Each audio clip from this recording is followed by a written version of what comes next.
Well, this all started talking Yeah, about, like, ladies. I have to say, always had a massive crush on Jennifer Lawrence. And then she did this open letter talking about the big thing that guys hate talking about, which is pay dispute. Do women actually get paid less than men? And there's something that Jennifer Lawrence brought up that I kind of go, yes. It's that we don't actually ask for it. We don't want to seem as difficult. And when she said that she went into pay negotiations, she was like, oh, that seems a fair deal. But she didn't want to debate about it. She didn't want to ask what the others were getting paid. So she just settled because she didn't want to come across as difficult.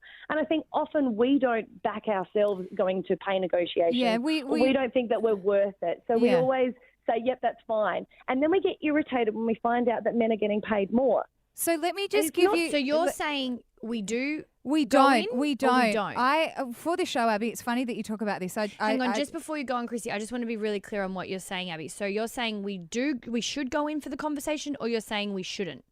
I think we should go into the conversation during contract negotiations to our bosses, to the people that are actually making decisions, and back ourselves. When you're on the ground floor, like right where the thick of it is happening, which is, we think it's pretty bad, but even, further on to different industries and I suppose different levels and different pay rates, I think realistically the culture does set up the tone for that progression. So as much as I think the conversations should be in the boardroom or should be at the time at your 12-month appraisal where you need to back yourself. I also think that pulling up your co-host and saying, you get to vote as a joke that isn't a joke, you pulling them up and saying it's not, actually culturally also helps us get to the boardroom in a better and an effective way, because that cultural stuff is the bane of everyone's existence, of women's existence, because we just kind of have it